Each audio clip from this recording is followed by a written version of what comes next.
Yeah, once again, good morning, all. Okay, and good evening to everyone. Okay, so let me start. Today, we are going to start Azure SQL database introduction as part of today's agenda. So, basically, what is the story of till now? What is the story of SQL Server and how to choose between the PaaS to IaaS? So, which is the best service model? Like whether we are going for IaaS or whether we are go for PaaS services? Okay, and intro about Azure SQL database intro and the service tier. What are service tiers are available? So, what are the purchasing model available? Okay, how to choose which purchasing model, which service tier will suit for our database and application. That is what we are going to discuss. Okay, so basically, so what is the story so far? Okay, that is what very important. Okay, see, when you go to the on-prem, so currently till now, still we are working in on-prem. Okay, so Microsoft SQL Server is completely till now we past. Okay, 10 years back onwards we are working from on-prem with the different versions, like which starts with SQL Server 2000, 2005, 2008, 2008.2, 2012, 2014, 16, 17, 19 is the latest version. So what are the enhancement done? So what are the enhancement done by the Microsoft every version? Okay, so the major enhancement done on 2008. Okay, so lot many features has been introduced on 2008 when compared to the 2005 and 2000 versions. Okay, so on 2012 also lot many enhancement done, like one of the greatest feature ever we've seen, that is always on introduced on the 2012. Always on availability group is introduced on 2012 onwards. Okay, so content database, column store index. Okay, indirect checkpoint. Lot many features has been introduced on the 2012. So when you go to the 2014, the greatest features are two. Two features are mostly popular features which is introduced on 2012. That is nothing but okay, OLTP memory. OLTP memory is introduced on 2014, and so one of the major feature, one more major feature is introduced on 2014. Anyone? Anyone? What is the one more feature which is introduced on 2014?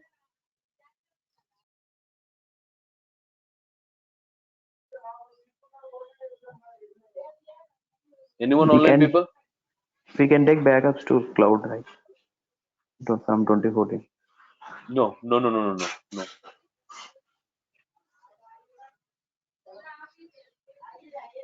One is cardinality estimation. Before 2014, okay, around 15 years we are using the cardinality estimation, estimation. The cardinality estimation is redesigned from the 2014 onwards. See, cardinality estimation. So greatest one more major enhancement done on 2014. That is cardinality estimation. Clear, everyone? OLTP memory, cardinal estimation, greatest two features introduced in 2014. So when you go for 2016, lot many features, lot many features has been enhanced in 2016. So can anyone tell me few features which is introduced on 2016?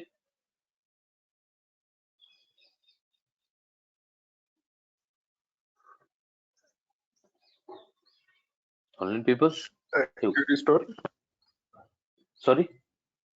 query store, Okay, query store. then row level securities are there. Okay, one interesting. Let's trust database. We are going to discuss as part of this training. Search database. On 2016, we have such database. Go and verify once. You can archive the data. So, for example, your database is terabytes. Assume your database is around 10 TB, sir. Okay. So, out of 10 TB, all the data you are daily utilizing? No.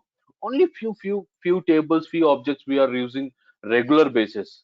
In that cases, so it is very huge and it will impact our performance, right? In what we can do, so the tables which are not using frequently, you can move the tables to the cloud. using Struts database. Greatest features introduced on 2016 is Struts database. Live query statistics. Live query statistics. Query store. Always encryption, where you can encrypt column level encryption, is introduced on 2016. Still lot more. Okay, when you go to the installation also, lot many changes has been done on 2016. So that is very important interview question. When you are installing from 2000, 2005, 2008 or to 12, 14, okay, on 2016 you have lot many changes on installation also.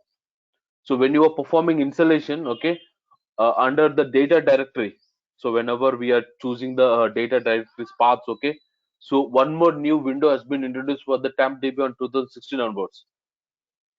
Anyone remember? Yes, yes, sir. Yes. You So can one is configure TempDB while installation. while installation, you can choose how many files. That is a Yes. major enhancement on installation. And reporting services, a SQL Server Management Studio, okay, has been separated from the installation part.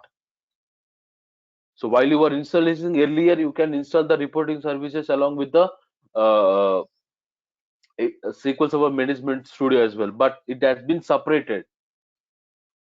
And also the Power BI. From SQL Server 2016 onwards, you can install the Power BI instead of using SSRS, reporting services. So Power BI is the advanced tool for reporting services where you can see more dashboards, pie charts, everything, graphical. More graphics has been introduced on Power BI. Lot many enhancement done from since 2012 onwards, Microsoft, every version. So what is the greatest enhancement done on 2017? Introduced in Linux. Very, very good. A different platform. Completely Microsoft redesigned the SQL Server on different platform. That is the greatest feature on 2017. Completely you can redesign. He redesigned the Microsoft SQL Server to the Linux platform. Earlier, before 2016 onward, earlier 2016, okay, we have only one platform, that is Windows platform. Completely SQL is working, and that is a major drawback everyone is telling. So critical application guys, because Oracle is completely designed with the Linux platform, more secure when compared to the Windows. Linux is more secure.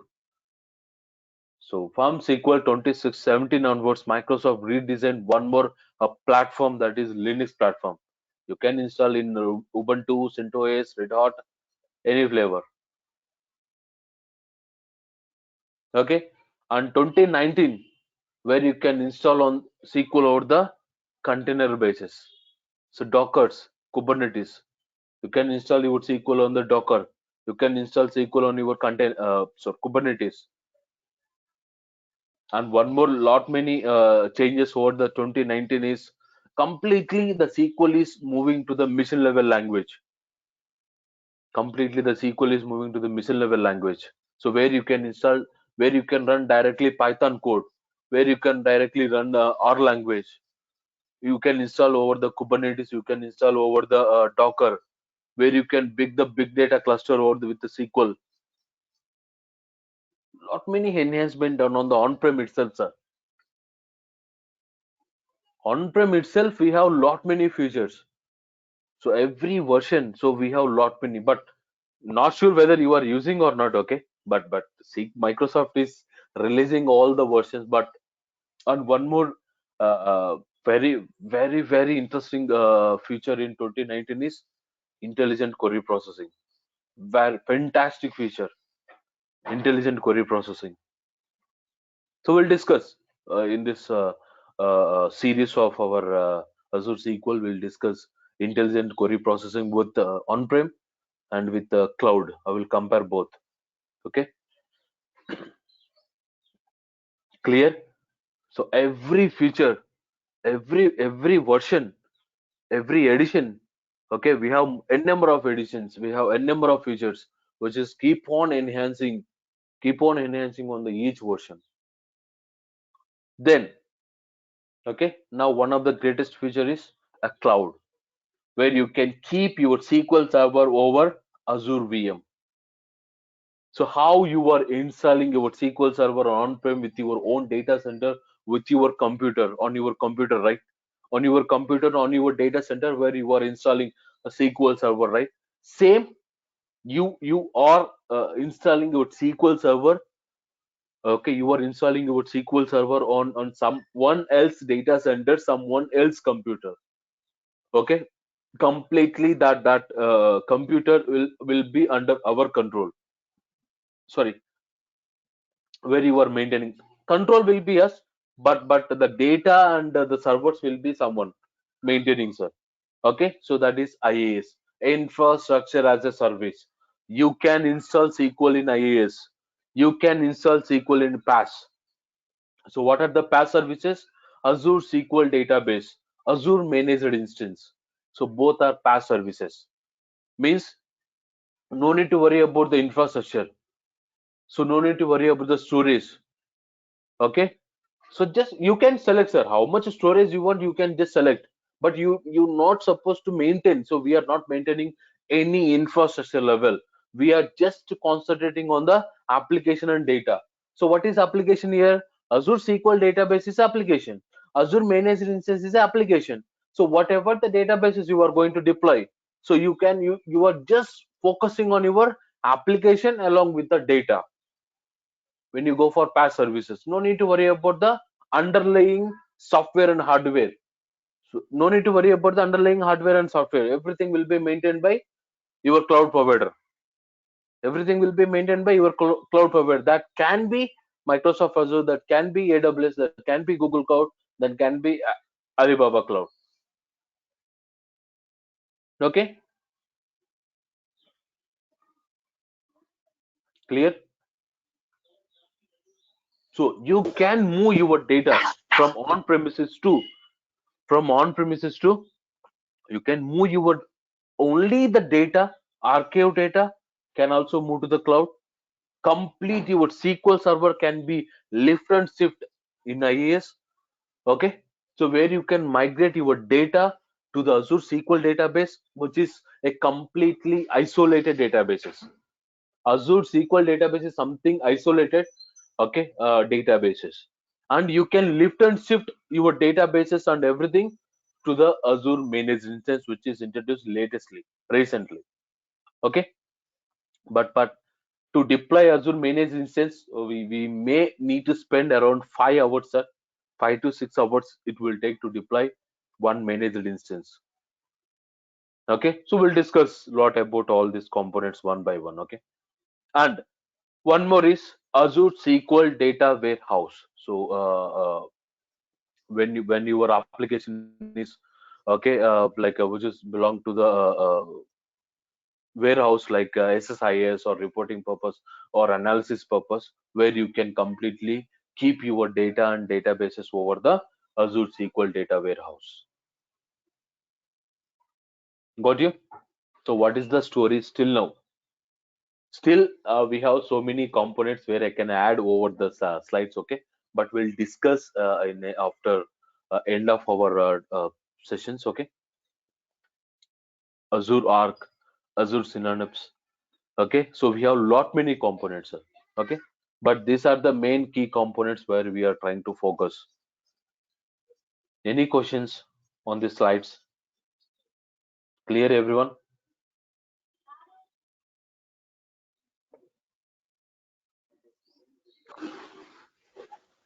Yes, clear. Okay.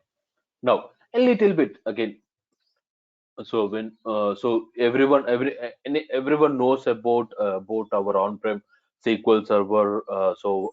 Versions, release date, everything, right? So when you go to the Azure level, okay, Azure SQL database was released in 2010. Okay, which is isolated databases. Next, performance-based tiers released in 2014. Okay, so we'll discuss a lot about what is the performance based tiers. Okay, next, Elastic pools are released in 2015. Okay, only first we have got like Azure SQL database on 2010 and performance based tiers 2014. Then Elastic pools are released in 2015. Azure SQL data warehouse released on 2016. Okay, and Azure managed instance released in 2018. So which is the latest, sir, where you can go for lift and shift mechanism, or how your completely compatible. Okay, so how your on-prem looks like, it will managed instance will also look like same, sir, almost similar. Almost all activities whatever you are performing over on-prem, all activities can be done with the managed instance, but complete underlying hardware software will be under control of mm, your cloud provider. Okay, clear everyone? So when each component has Yes. been released. Okay. Yes, Subbu. Yes. So how to choose between PaaS to IaaS means whether I need to go for PaaS services or I need to go for IaaS. When I need to prefer IaaS server, so when I need to prefer PaaS service. So everyone having one doubt whether I need to go for IaaS or I need to go for PaaS. Okay, on PaaS we have different. Okay, that again up to our point. Okay, so which one I need to go for, Azure SQL database or Azure managed instance or Azure data warehouse? Okay, that is again a different. Okay, now how to choose between PaaS to IaaS? Okay, if we need, okay, so for example, if you need a control over the access the operating system, okay, so if you wanted to control your operating system, underlying of operating system and hardware and software, then you need to go for IaaS in a simple terms, sir. If you wanted to control on your underlying hardware and software, then definitely preference is IaaS. That is a one. Okay, choose where we are going for IaaS, infrastructure as a service, where you are deploying your SQL service over Azure VM. The VM is over Azure, sir. Okay, not like on-prem. Like it is a lift and shift mechanism. Completely how your on-prem is working, same how your Azure VM will works. But only the data centers and the servers where you are hosting on the cloud providers. Okay, clear? That can be Azure SQL VM, that can be AWS EC2 instance. Okay, so you need to support, sir. AWS EC2 instance, you need to support. EC2 instance is nothing but again server, sir. Technical again server, but technically we are calling it as a EC2 instance. In Azure, we are calling it as a Azure VM, but in AWS, you are calling that as a EC2 instance. Okay, so where you can keep your SQL server over Azure VM, or you can keep your SQL server over AWS EC2 instance. Almost similar. Yesterday we created the a VM, right? Same how you will create the EC2 instance in the AWS platform, sir. Same approach. So you need to choose the disk, you need to choose sizes, you need to choose service security. Okay, everything similar, but the dashboards are different, apart from nothing. Okay, so if you wanted to access the if you wanted to control your underlying hardware and software, then go for the IaaS model. And also, okay, if you wanted to run your application, some application over the side by side, if you wanted to run your application with side by side with along with the DB and application, then go for the IaaS, infrastructure as a service. Okay, so must run the apps or agent side by side with the DB, then choose the IaaS platform. Choose the IaaS platform. Okay, so you are going to some application who are working till okay, some application will maintain within same server. Your application will be on the same server. Your DB server will be also in the same server. In that cases, okay, so you can choose the IaaS. You can choose the IaaS. Clear, everyone? Jitendra, Manoj, Yes. Raju. Yes, Yes. Subbu, clear. Next, otherwise you can recommend the PaaS service, a platform as a service. Okay, so better control cost of ownership. So at under our control, where you can choose, okay, which service tier I need to select, which performance level I need to go. Okay, so that is fully under our control, and nothing but autopilot, sir. Focus on your business and put your DBs on the autopilot. Okay, you can just use, okay, like a rental taxi. I told you, right? Okay, so pass is nothing but, okay, everything will be maintained by them. Just you can keep your application and data, your SQL services and data within the underlying hardware and software. No need to worry about your underlying. So you are just focusing on your SQL and data. So better, if you wanted to control with underlying hardware and software, go for the IAS. I don't want to control all this. Okay, then go for the PaaS service in a simple terms. Okay, clear, everyone? But for a managed instance, we don't have any access to the operating system or any hardware, right? No, managed instance is also PaaS service, Manjunath. Okay, Okay. so completely. So, but lift and shift mechanisms are completely. It's like how you are on-prem, right? When you install the Okay. SQL Server, how on-prem, same how your managed instance will look like. But Azure SQL database is something different, sir. Okay, so we'll create Azure SQL database. We'll do some practice, and we'll see what are the commands it will support. So I will share you one interesting doc, sir. Okay, Okay. just refer that docs. What are the components it's not compatible with Azure SQL database? Okay, that is the first introduced, right? Something it is isolated. Every database is a unique queue. There is no relationship between the databases. But here, when you go for on-prem, okay, we can get the data between two databases, right? Cross queries as possible in on-prem. Anyone tried? So I have in one instance I have two databases. From using two databases, you can pull the data, right? Cross queries. Yes or no? No worries. If you don't know, tomorrow we are going to see practical, right? We'll deploy a basic SQL Server today. Tomorrow we'll discuss all the features. What are the difference you will notice? We'll compare with on-prem, how your on-prem SQL looks like, how Azure SQL database look like. Okay, we'll discuss all this one by one. Okay, no need to worry.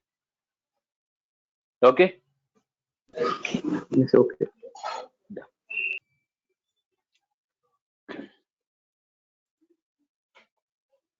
Next. So a little bit intro about our Azure SQL databases. Okay. So Microsoft Azure SQL database is a managed cloud-based provider as part of Microsoft Azure. Okay, as part of Microsoft Azure, a cloud a cloud database is a cloud database is a database that runs on the cloud computing platform. A cloud database is a database that runs on the cloud computing platform. Okay, everything your database is running on the cloud. Okay, everything your database is running on the cloud. Someone else data center, someone else computer, you are running your database and your data. Yes or no? And access is to be provided as a service. Okay, so once you provide the access, anyone can access your databases. It gives a high performance without having to worry about any infrastructure. So no need to worry about the infrastructure. You are fully concentrating on your services and your data. Your services and your data. Got it? So no need to worry about the infrastructure, sir. When you go for Azure SQL database, when you go for Azure SQL database, no need to worry about your infrastructure. So completely your infrastructure is maintained by the your vendor, the cloud vendor. Okay. Next. Okay. In a simple terms, sir. Again, in simple terms. Okay. Azure SQL database is highly scalable, multi-tenant, and highly available. A platform is PaaS, platform as a service, or you can call it as a database as a service, DB as a service. Okay, so you can call it as a platform as a service. So because it's all are a database level, right, sir? So you can also call it as a database as a service.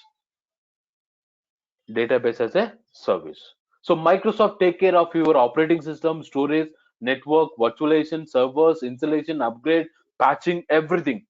Your maintenance, your patching, your infrastructure, network, everything will be taken care by the Microsoft. You no need to worry about underlying. No need to worry. You are just focusing on your SQL and your data. Yes or no? When you go for platform as a service, patching, automatic patching. So that is not under our control. Okay, patching is not under our control, sir. Patching will be taken by Microsoft. Backups will be taken by Microsoft.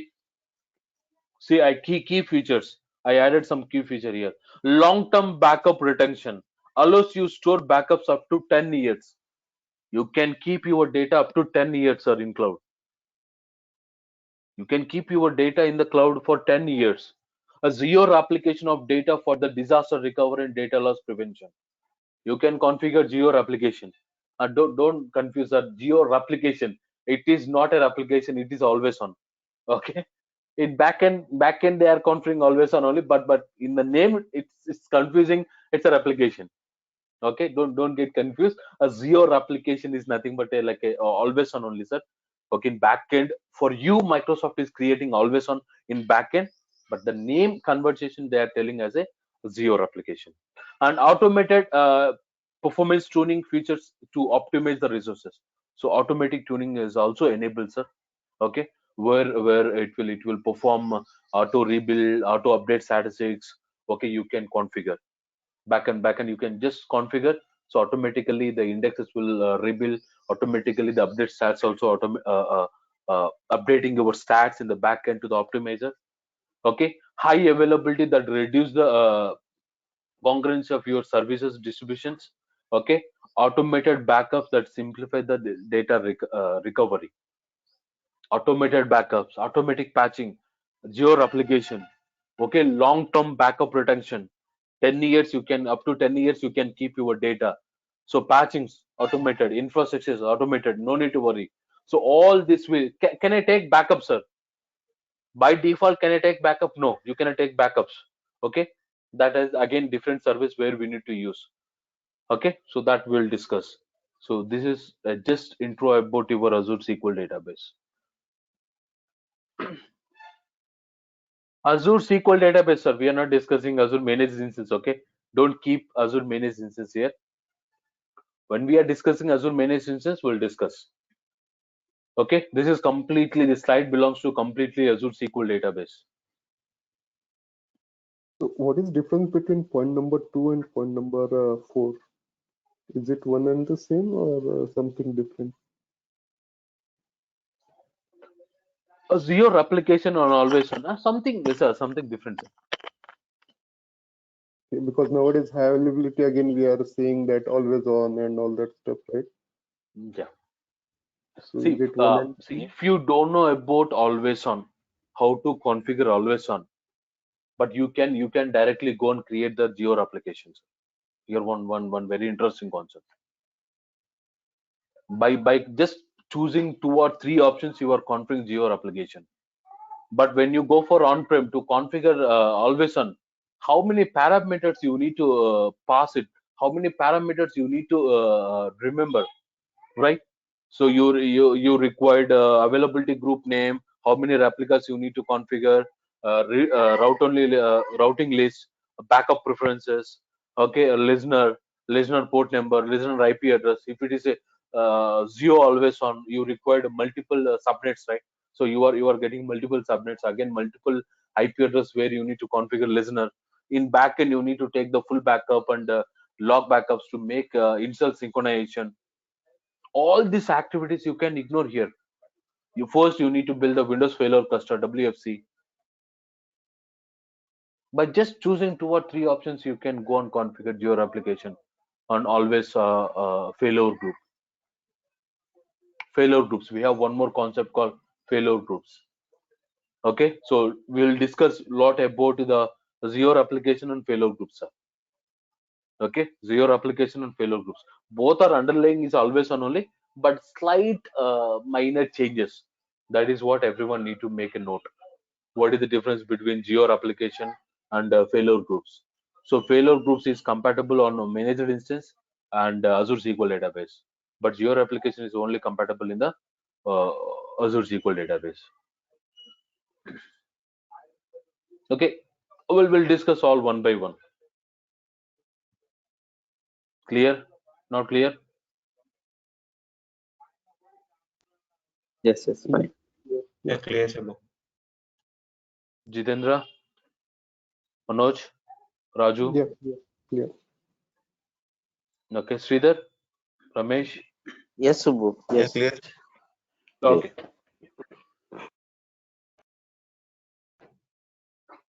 Yeah. Okay.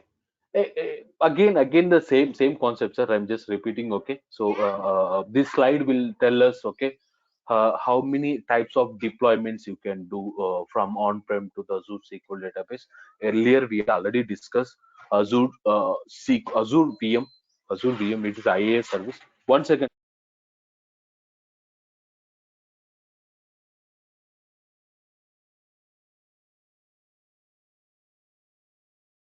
Okay. So where you can deploy your SQL Server, on-prem SQL Server to Azure VM, that is IaaS service. When you go for PaaS service, where you can deploy under managed instance, and also you can deploy under Azure SQL database. So three deployments are. One is SQL on Azure VM. One is IaaS feature, and when you go for PaaS, we have two. One is Azure SQL database. One is Azure managed instance. When we go for Azure SQL database, it's like a single database or elastic pool. Okay, you are deploying your databases over the single database, or you are deploying your database over the elastic pools. Okay, shared features we'll discuss. Or when you are going to deploy your SQL database over the managed instance, currently it's still a single instance only, sir. It is not an instance pool. Instance pool is under development. Okay, so I can show you. Still in development, sir. It is not yet fully designed. Maybe in coming days you can also see instance pool in managed instance, like how you are seeing Azure SQL database elastic pool, right, sir? Same you can see in the managed instance.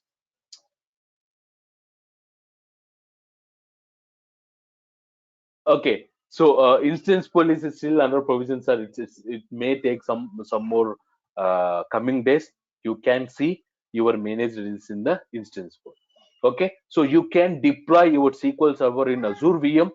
Okay, that is first deployment model. It's like a lift and shift, sir. How your on-prem looks like. So same how your Azure VM will also looks like same, right? So lift and shift, where you can take the backups and you can directly restore. You can move the jobs and everything. You can do whatever you are performing over on-prem. Same activities you can done when you go for Azure VM. Azure VM, because it is under our control. Operating system underlying is under our control. SQL Server and OAS server access. So you can access the SQL Server, and you can also access. You can take RTP to the server. In a simple term, sir, you can take RTP to the server, and you can access your operating system. You can control your operating system. Everything you can done. Okay, like how you are working in on-prem, right? On-prem also you are taking RTP, and you are managing your hardware, software, right? Same how you can do from when you go for Azure VM as well. Infrastructure as a service. Infrastructure is under our control. Okay, got you? Online people? Yes, Subbu. Yes, Subbu. Yes. Yes. So when you go to the managed instance, is a latest sir. Okay, and a couple of years old back, only on 2008 on Microsoft introduced managed instance, where it will also work like a lift and shift mechanism. So completely how your on-prem looks like, your managed instance will also look like. Almost 90 to 95% is compatible on-prem to the managed instance, not like Azure SQL database, sir. So currently we are going for single instance. Okay, so we have only single instance, but in future you can also see pool instance. Sir, why you will get one doubt, sir? Why I cannot uh, why I cannot deploy managed instance under the free trial account, under the free trial account? So currently managed instance by default it is taking 8 cores, sir. As a free trial, we have only 4 core processors, right?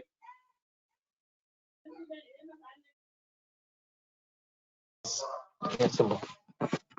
Okay, so that is the one difference. We'll see, right, when we are deploying the managed instance. Okay, we'll see what are the challenges. We'll see with a free trial account why we need to go for pay-as-you-go model. Okay, so that is the one thing. And with when you go for the Azure SQL databases, we can deploy in a single database. We can deploy in a elastic pools, like a shared features, shared resources. Okay, you are sharing the resources are here when you go for elastic pools. Okay, you are sharing the resources. Okay, when you go for elastic pools. And here one interesting point is when you go for Azure SQL database, here we have hyperscale. You can store up to 100 terabytes of data. Okay, and one more advantage is serverless computing. When you go for serverless computing, Microsoft will charge the prices for second basis, not for hourly basis. So for example, okay, serverless compute means for example, if you are not using your application, okay, for a while, okay, you can specify the time period. Okay, so that time, that resources can be shared to the any other applications.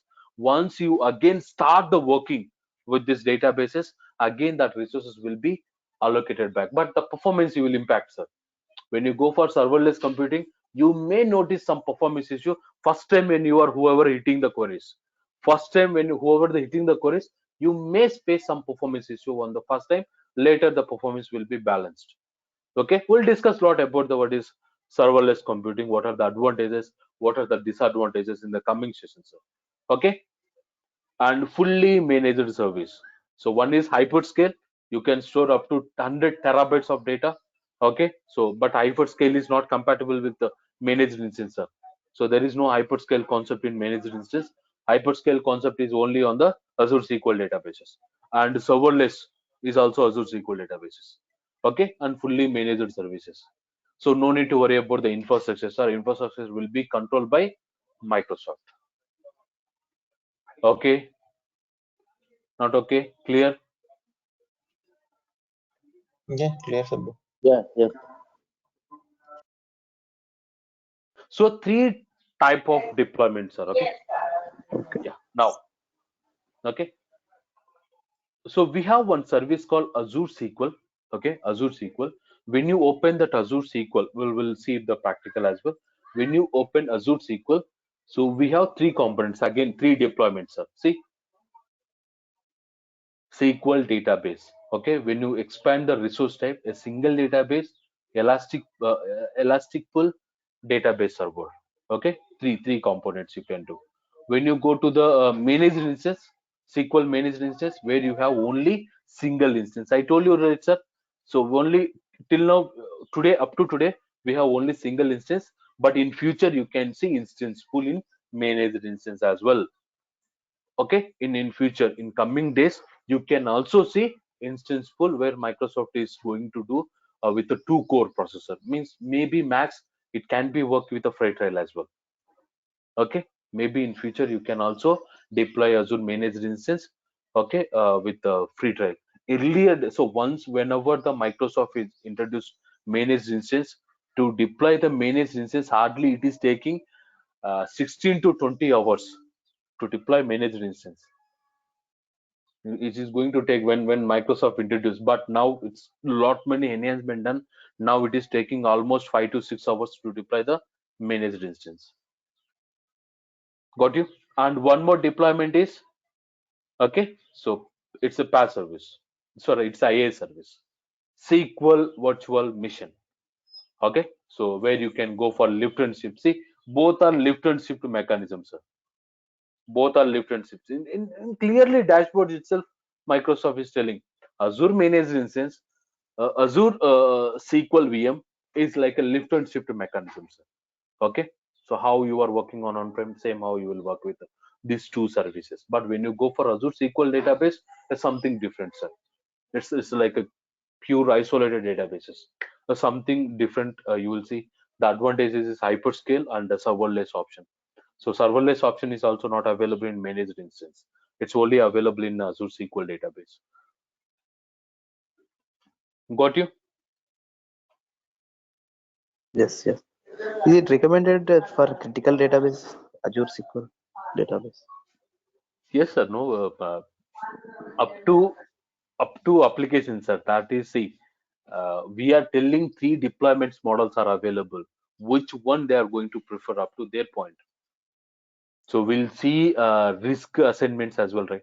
So what are the risk you will see on with the Azure SQL database? Okay, so what advantage we can get with the managed instance and Azure VM? Okay, that you need to explain. So what are the risk factors are available in Azure SQL database? Cross core is not compatible. In-memory OLTP not compatible. Okay, agents, there is no agent concept. So nothing. These are the risk factors, right? So where you need to explain all these concepts to the application guys, whatever they can prefer. Okay, so what advantage in Azure SQL database? So we have hyperscale. We have hyperscale. You can store up to 100 terabytes of data. So we have serverless option. We have serverless option to reduce the price. If my application is using only for better, my suggestion is if your application is having less data and your connectivity is also very less traffic and it is not bit critical application, then go for Azure SQL database, or when you go for preferring Azure managed instance. Okay, somewhat your database is very critical, then go for Azure managed instance, Azure VM. Okay, that depends on what type of features you are using, whether that are compatible with all this. You need to compare all this, sir. We cannot directly Okay. judge like which is suitable for us. What features you are using in on-prem? See, we are from past couple of years you are using Azure SQL, sorry, on-prem SQL, right? So what are the features, what are the risks you are seeing, what are the performance level, what is the traffic, how frequently the data is increasing? So all you need to compare when you move to the cloud, sir. Yes or no? Directly we cannot go and judge, Yes, right? yes. Okay. Okay, Okay. everyone. Manoj, Yes, Subbu. Yes, Subbu. Raju, Ramesh, Yes, Subbu. Jitendra can help a lot because he's Jitendra. Okay, you are comfortable, right? So which one is prefer means based on our features, based on our activities, whatever we are going to do. So what are the risk factors when you go for Azure SQL database, when you go for managed instance? So you need to compare and you can prefer. Okay. So Yes, till okay, now okay. we discussed about base level of when you are decide to migrate, sir. When you we are not discussing migration part now, okay? So when you decide to move to the Azure SQL database, sorry, on-prem to the Azure SQL, so how many deployments models are available? Okay, which one we need to prefer? What are the advantages each method?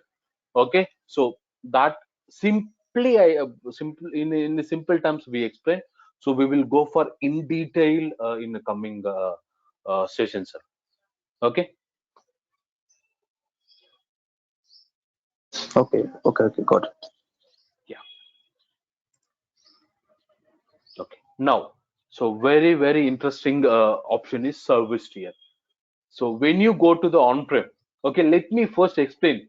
Okay, let me ask you a question. Can you please explain the architecture of SQL Server on on-prem? In the simple terms, sir. Don't go for detailed terms. Okay, in two or three points, can you please explain me what is the SQL Server architecture in on-prem? Anyone else? Okay. So I don't want details, sir. Just two or three points. Okay, can be highlighted. It's client server architecture. The request comes from the from application to the database engine. Database engine actually it will comes to first that query analyze and query optimizer. It will create that if suppose that the plan is existing or not, it will if not exist, it will create. Then it will pass to the storage engine.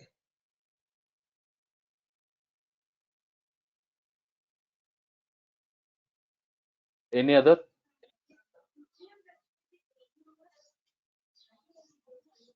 Anyone?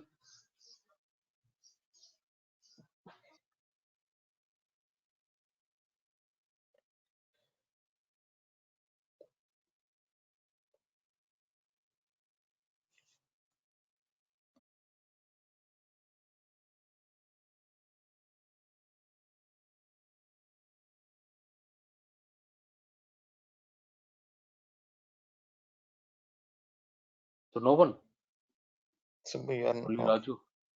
Okay, no worries.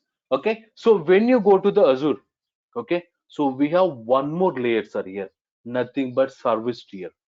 Okay, so tomorrow we will discuss about what is the architecture, SQL architecture.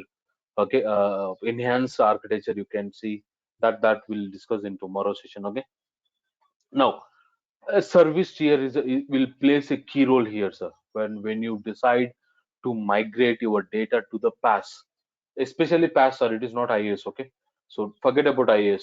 So when you specially migrating your data from on-prem to the PaaS service, either it can be Azure SQL database, or it can be Azure SQL Elastic Pool, or it can be Azure managed instance. Okay, managed instance. So when you decide to migrate, so we have one additional layer where you can see that is nothing but service tier.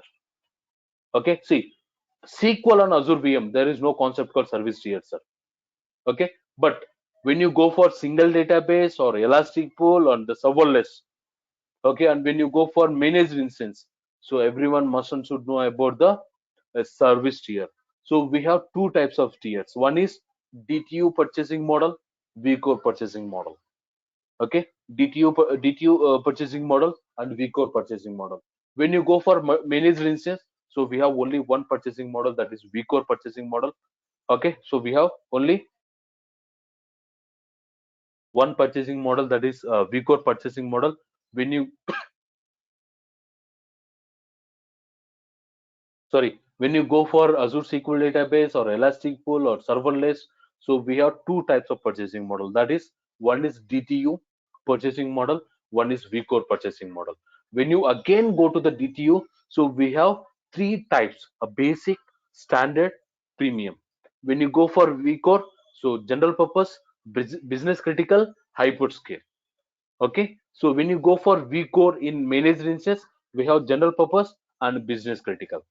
Okay, as part of today, we are going to cover complete about DTU purchasing model. Okay, tomorrow we'll cover the vCore purchasing model. Getting? Okay, tomorrow we'll discuss a lot about the vCore purchasing model. Today we are going to focus about the DTU purchasing model.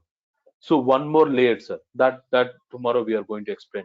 Okay, so when you prefer to migrate your on-prem SQL database to the PaaS services, that can be managed instance, that can be single database, that can be Elastic Pool. Okay, you must and should prefer either I need to go for DTU purchasing model, or I need to go I need to go for vCore purchasing model.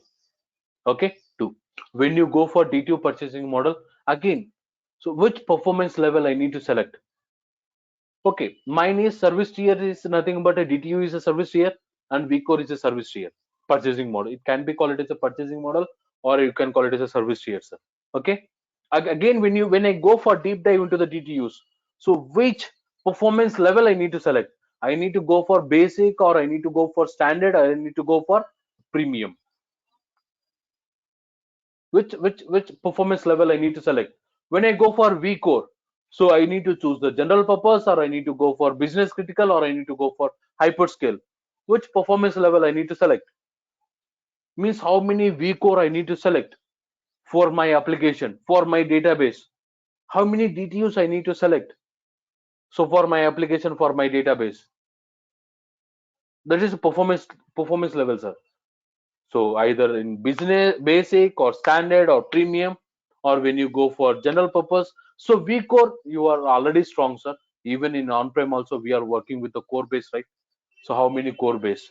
So we have 4 core processor, 8 core processor, 12 core processor, 16 core processor, 30 core processor, right? Same. It will works in cloud as well, sir. Almost similar only. But when you are preferring a DTU purchasing model, you may see some challenges. First of all, what is DTU? How many DTUs I need to select? So what is DTU? First, you will get one question mark. Next, how many DTUs I need to select? Which performance level I need to select? I need to go for basic, or I need to go for standard, or I need to go for premium. How many DTUs? which performance level I need to select. Okay, so what is DTU? First of all, so all is, we have questions. So when you go for DTU, right? So when you are going to migrate, okay, so to the PaaS services, when you are choosing vCore, okay, it's almost similar on-prem and your cloud. But when you are going, especially going to the DTU purchasing model, then everyone having a dot, a blank face. So what is DTU? How we need to choose how many DTUs so I need to select, and which performance level I need to select, based on what category I need to select. What is my data? How much size is Microsoft is offering in DTU? When I go for DTU, how much size Microsoft is offering? So all these are question marks, right?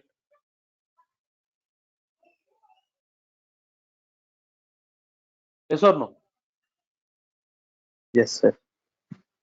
Yes. Okay. So okay. So everyone clear? So when you supposed to migrate your on-prem database to the PaaS service, so service tier is very important. So when you are explaining, so first you need to explain which service tier we are going to migrate. You need to ask application team whether I need to go for DTO purchasing model or I need to go for vCore purchasing model. When you specially working with a single database, elastic pool, and the serverless.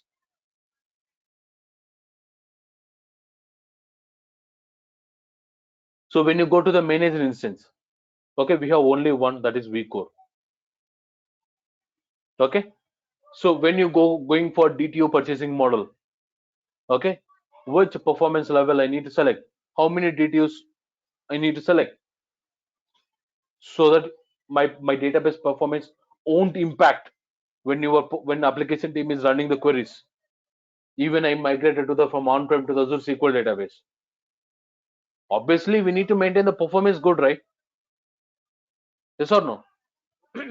Yes, Yes. yes. Okay. So these are all we having lot many questions. Okay. First, what is DTU? That is what we are going to discuss. Okay. Next, we'll see how we need to choose performance tier. Which performance I need to select. So my database, especially my database, which performance level suits for me? Either it can be basic or standard or premium. How you will choose the performance tier? How many DTUs I need to select so that my performance won't impact even I migrated data from on-prem to the Azure SQL database. Okay, that we are going to see now.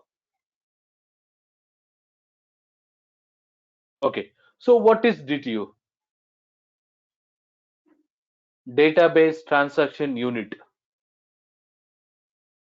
DTU stands for Database Transaction Unit. In a simple term, sir. Okay, DTU stands for Database Transaction Unit. Don't get confused. Uh, okay, it's not like our transaction, sir. Okay, okay. If I'm choosing 5 DTUs, okay, I can perform only 5 transactions. If I'm choosing 10 DTUs, I can perform only 10 transactions. Not our transactions, sir. Don't get confused. DTU stands for Database Transaction Units. Okay, in a simple terms, in order to understood the DTO based purchasing model more clearly, okay, so we need to clarify what does make a sense DTO in Azure SQL database. What exactly DTO is doing? First of all, if you know that, so we are good at DTOs. What exactly DTO is doing on the Azure SQL database? If you know that, so it is very good to us. Yes or no?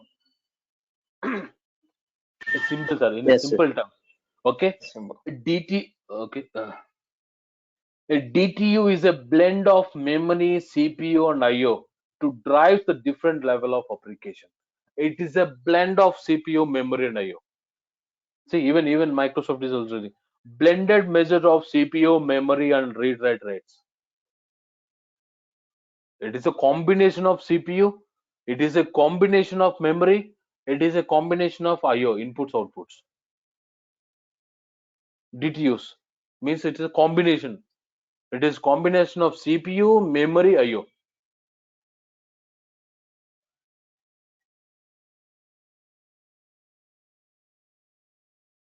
Getting my point?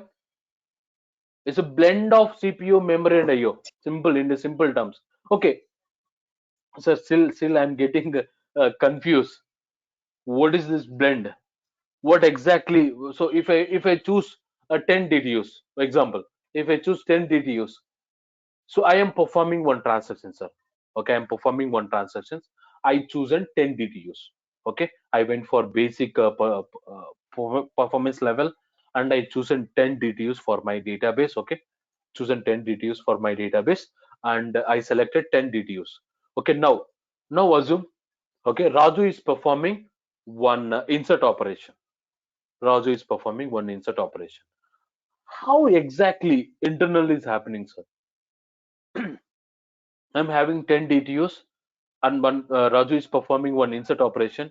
So what are the key components to run? Basically, what are the key components to run the a transaction? Memory, CPU, IO, right? Input output, that can be read, that can be write. So when you are reading, read. When you are writing, okay, write, right? So IO operation, input outputs. So CPU is the plays a crucial role when you are performing any transaction, right? Yes or no? Online people? Yes, yes, sir. Okay. Assume I'm having 10 DTUs and I'm performing one transaction. Raju is performing one insert operation. Okay. For that insert, okay, it consumes 5 DTUs for only for CPU. Okay. It used 5 DTUs only for the CPU. How many DTUs are remaining now out of 10 DTUs? 5. 5 DTUs. Out of 5, okay, 2.5 DTUs has been utilized for the write operation. Out of 5, 2 DTUs are utilized by the write operation. How many of DTUs are still available? 2.5. 2.5. So that 2.5 will be adjusted in memory and reads. It's like a simple adjustment, sir. It's like a simple adjustment. How many DTUs you are using? How much of DTUs are consumed for one transactions? So remaining, how many DTUs are pending, remaining or available? So that DTU. So for example, same time Jitendra is trying to perform select operation. Assume same times Jitendra is performing select operation. Out of 10 DTUs, almost 8 DTUs are consumed by Raju. How many DTUs are remaining, sir? 2 DTUs. That 2 2 DTUs. DTUs will be allocated for Jitendra. 2 DTUs, what he can do is keep on running until Raju is complete. Once the Raju is complete, the DTUs will be free. That can be allocated to the Jitendra. Just adjustments are in backend. Clear? This is what is happening in backend, sir. Clear? Not clear?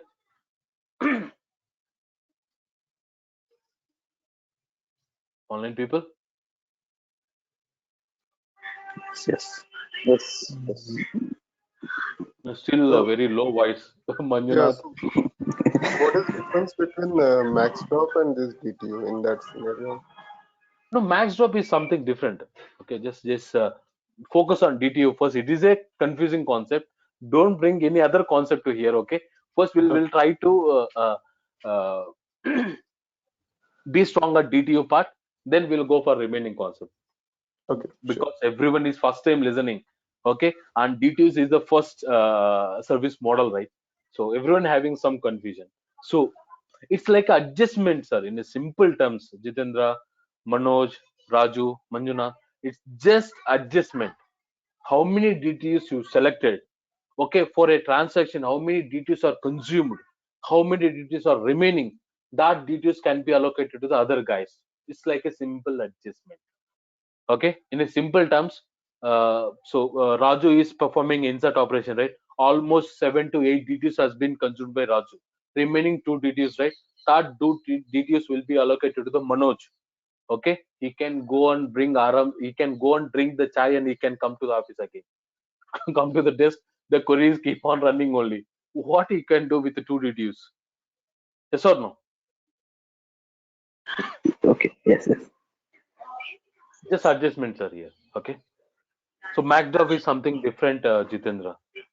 Okay, so like when you are sorry, when you are choosing DTU methodology, okay, so when you are choosing here, so there is no concept called core, right? So DTU is nothing but blend of CPU, memory, IO. Blend of CPU, memory, IO. So it is going to distribute. It is going to distribute some CPU, some memory, some IO to our transactions.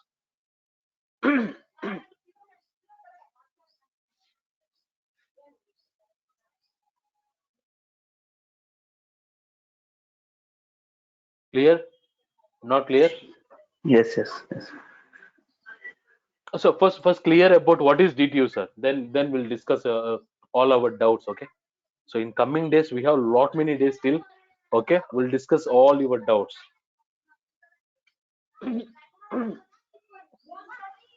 Okay.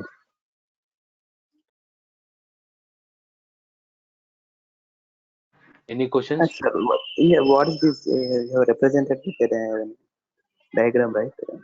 This green color. That is what. See, 30% is consumed by our CPU. 50% write operations. Different transactions are just simply Microsoft providing one a diagram for us. Okay.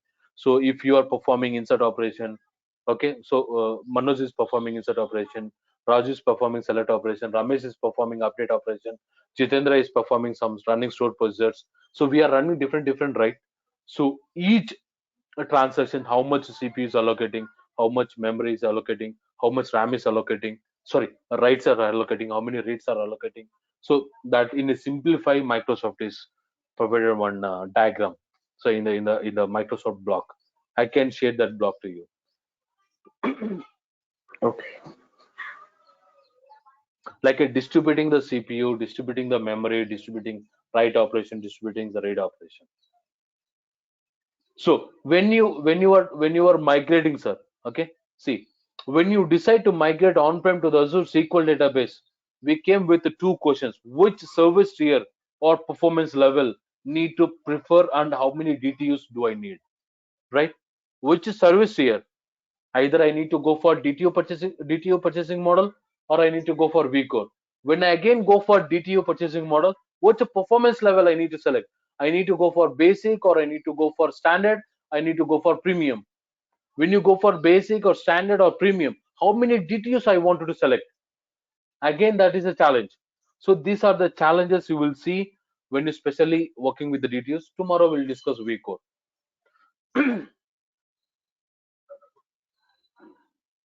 Okay, right? So everyone having this question mark. When you decide to DTU, when you decide to migrate to the DTU, Azure SQL database, okay, or Elastic Pools or single serverless, okay. So when you are selecting DTU purchasing model, then these many questions are available. Which performance level I need to select? I need to go for basic, or I need to go for standard, or I need to go for premium. Okay, then how many DTUs I need?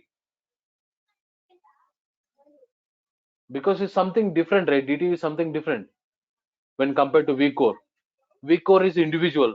We are selecting how many core processors. We are selecting a memory separately. So we are selecting the disk also separate, IO operation separate. All are individually working, right? But when you go for DTU purchasing model, it's a combo. It's combo of CPU, memory, IO. Then this all will comes into the picture. Okay. So if you're clear, can I move to the next slide, sir? One question here. Yes. When we say, for example, there was an insert statement which took around 8 DTU, and the other select two DTU were remaining for that.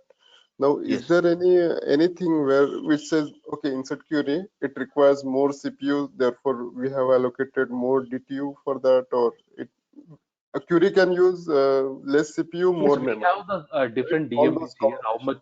Yes, Jitendra. We have the DMVs. So we'll discuss that part. Okay. What is the resource consumption?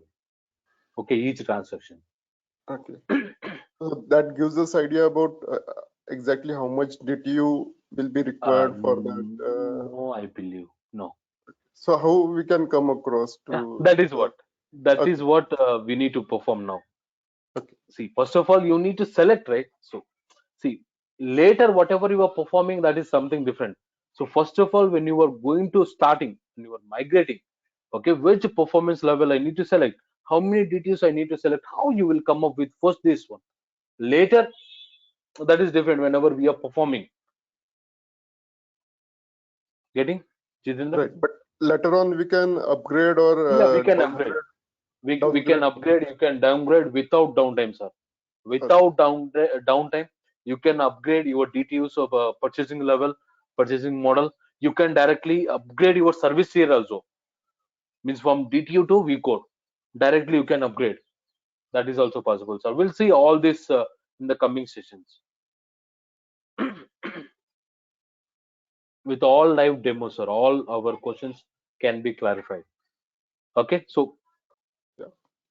please wait for some couple of sessions. Okay, Sure. definitely you will clear all these questions. Okay. Yeah. DTU is clear first of all, everyone. Yes, Yes, Subbu. Yes, yes. Okay, now okay. At least someone is telling okay confidently yes. Okay, 1 second.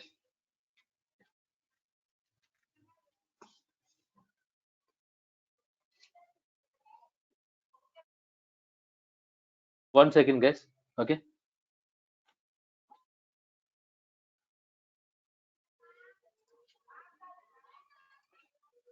So till one, two, three. Okay. Okay. Okay. Do one thing. Okay. Just uh, take 10 minutes break, sir. Okay. So next slides are very important. Just relax yourself. Okay. So for 5 minutes, then we'll start this next slide. Okay. One more question, Subbu. Yes. In this DTU, do we have any preference for individual component like CPU, memory, or RAM? That okay, No. this DTU. No. No. No. So when we say blend of memory CPU, there is possibility that a server may have, for example, 2 vCore, for example, okay, and say 128 GB of RAM, which is again to extend kind of. Now, how underlying software is designed for DTU, no one knows. Underlying infrastructure, no one knows, Jitendra. Okay, okay, How Microsoft is maintaining also no. But how Microsoft designing that I will explain you tomorrow. Okay.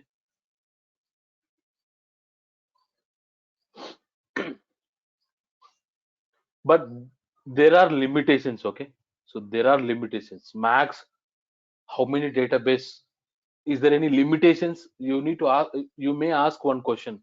Okay. Here, someone may ask you one question. Is there any limitations while I'm deploying database over the server? Over the server, is there any limitations? Means these many databases I can deploy max. Yes, sir, there is a limitations. Max you can use 54,000 DTUs. I will show you, sir. Okay, there is a limitation. Okay. You cannot go beyond that one.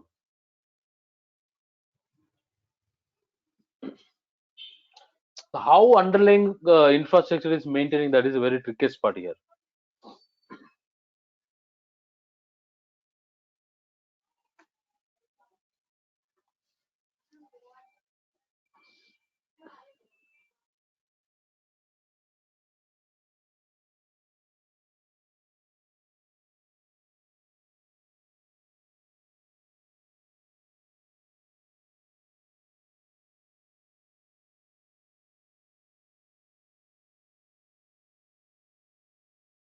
Relax for 5 minutes, okay?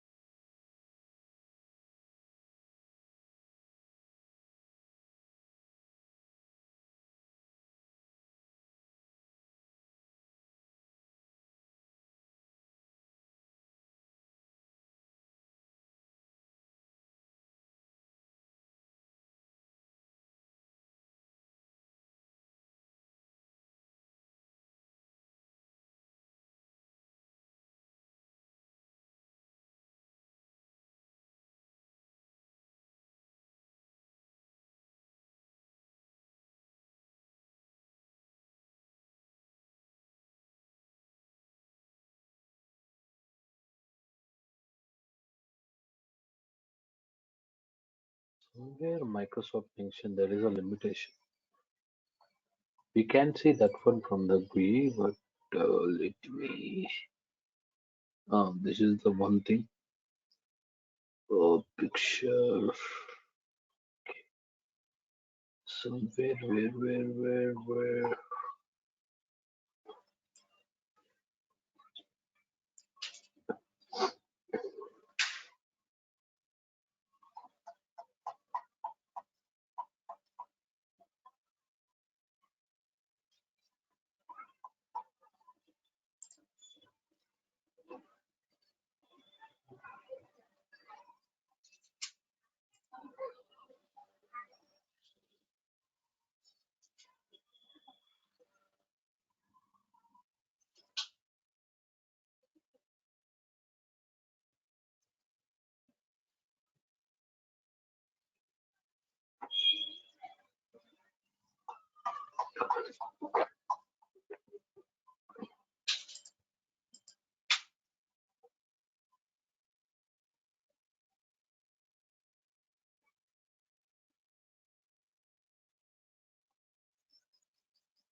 Back.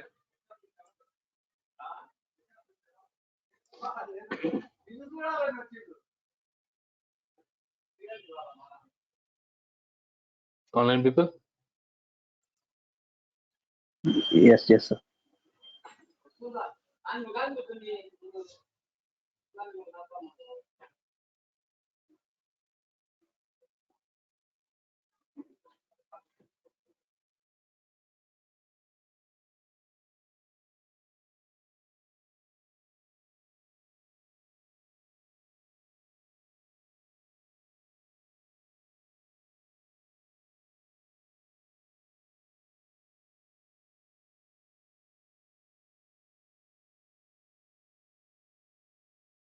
Okay, so everyone back, right?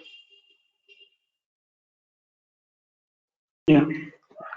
Okay, see here also, see in a simple term, see, so when you go for DTU, pre-configured, sir, so compute storage, so a database transaction unit based model, so blend of measure of compute storage and IO, best for the customer who wants simple pre-configured resource option.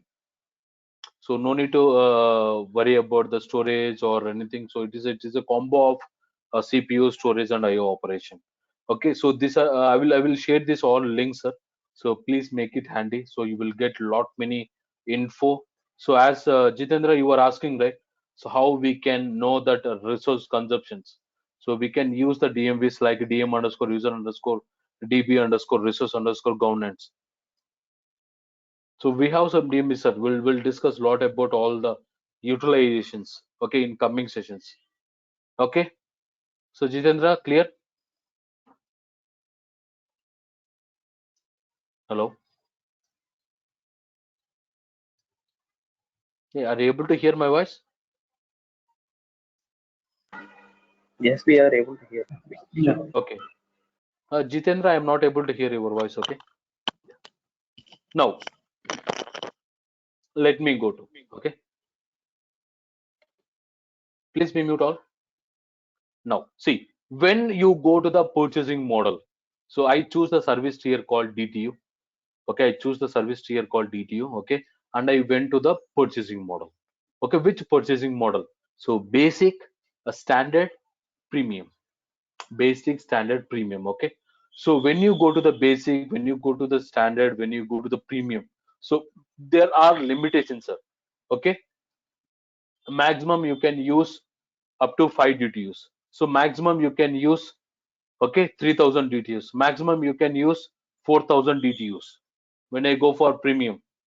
So when I go for premium, you can use max 4000 DTUs. Okay, so maximum your database should be 2 GB. You cannot increase beyond 2 GB, sir. Your database will be, if your database only 2 GB, then less than 2 GB, go for basic. Your database is more than 2 GB, then better go for standard or better go for the premium. Okay, so when you are performing, when you choose the basic, latency 5 milliseconds when you are performing read operation, 10 milliseconds when you are performing write operations.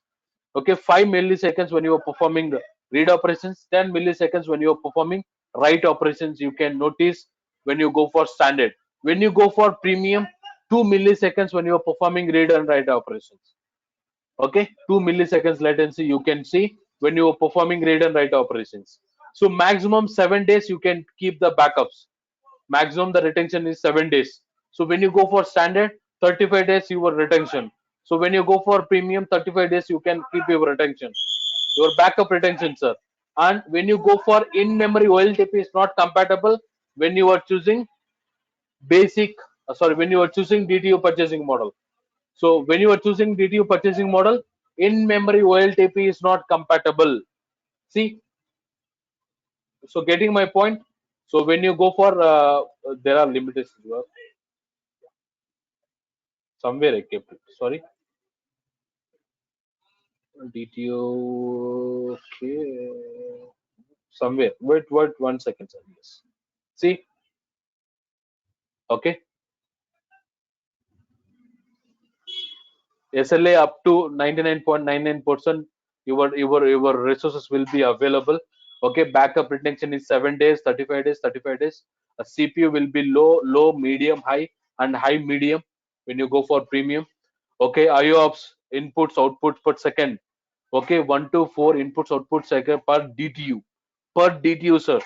Okay, so when you go for standard, 1 to 4 IOPS input outputs per second you can perform. Maximum you can perform 25 inputs outputs per second per DTU, and the latency is also I mentioned.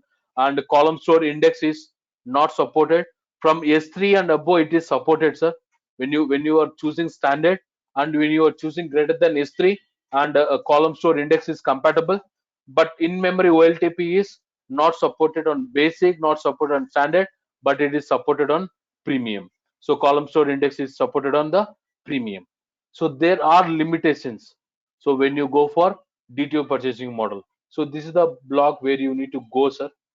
Okay, please make it handy and try to remember few of the concept at least. Okay, so there are limitations. So when you go for a DTO, so they will ask you column store index is compatible, in-memory OLTP is compatible.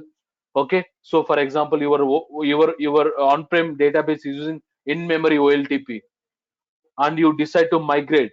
So definitely you need to go for premium DTO.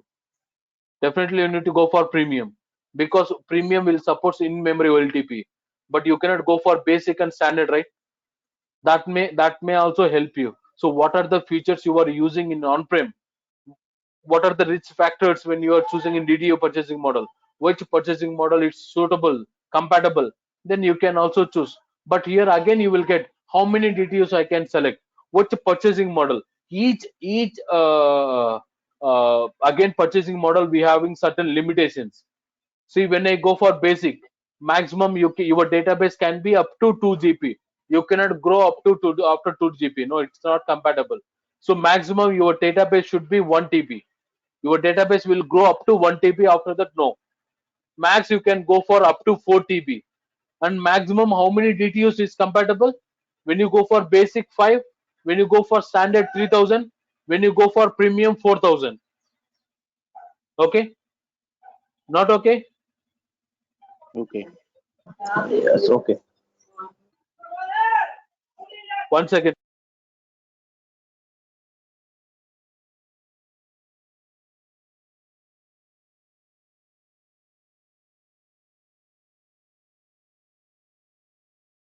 Just 1 second, sir. A little bit disturbance, okay? Just one.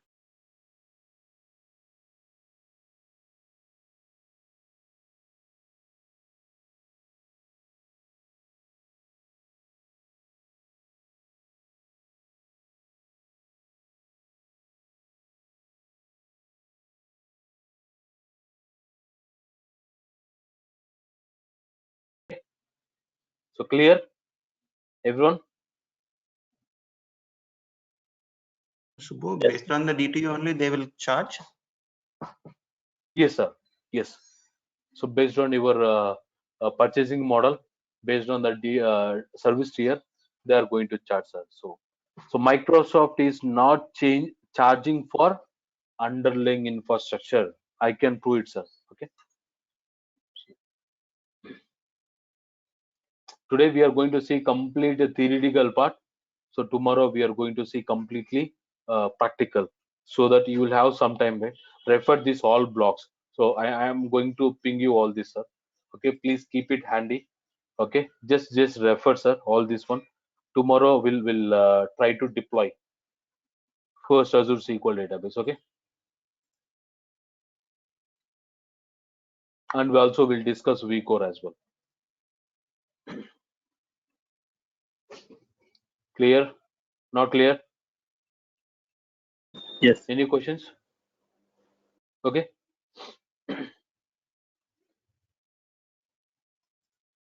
So there are limitations. Please be careful. Please try to at least they will definitely ask you what is the backup retention for standard 35 days. What is the backup retention for premium 35 days? What is the backup retention for basic 7 days? In memory OLTP support? No, no, yes.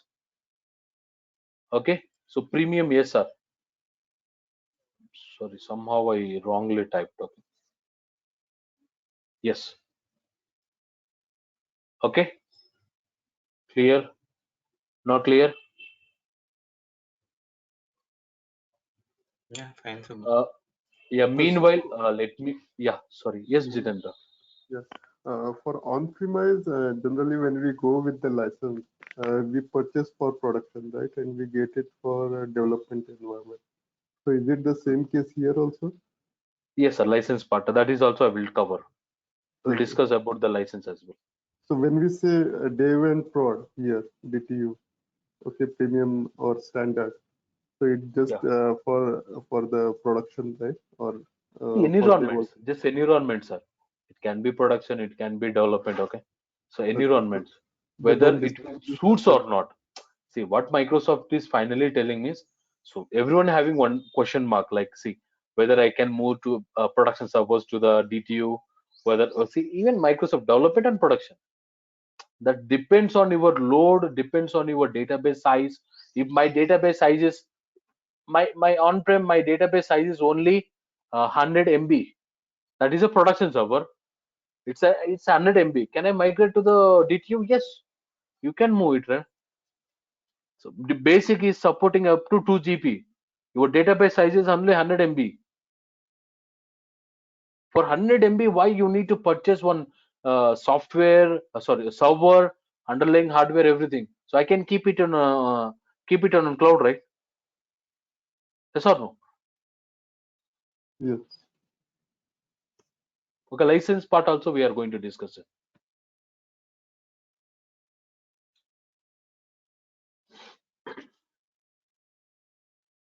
Okay, just one more thing, sir. So we already having the migration series, sir. Just we'll discuss tomorrow. Anyhow, please. Okay, let me pause it. Please refer session. OSTRS tool and DTU calculator, sir. Okay, please complete. Please watch these two videos. Tomorrow we are going to discuss same with practical. Okay, please watch these two videos. How to install the OSTRS tool. So what is the purpose of OSTRS tool? What is the purpose of DTU calculator? Tomorrow we'll see the practical, sir. Okay. Meanwhile, so we have the time, right? So meanwhile, refer these two videos. Watch these two videos. Tomorrow we are going to see same thing. Okay. Clear? Okay, sir. Not clear? Okay. Okay. So everyone is part of my our YouTube channel, right? Is already Yes, subscribed, yes. right? Okay. Yes, sir. Please watch these two videos. Okay. Don't no need to worry about the backpack and everything. All this we are going to discuss in the migration part. Okay. Just OSTRS DTU calculator. So tomorrow we are going to discuss same part. Okay. You will be strong. Okay. So that you can ask the questions. We'll discuss all one by one. Okay. In the coming sessions. Okay. License part. Okay. Schedulers, worker, threads, everything we'll discuss one by one. Okay. A bit confusion when you are working with Azure SQL database when with the DTU model. When you're especially working with the DTU model, so we have lot many confusions. So that we are going to cover. Okay. So I will share you that a simplified doc. Okay, to you separately. Okay. Clear? Not clear? Yes, clear. Yes. Yes, Subbu.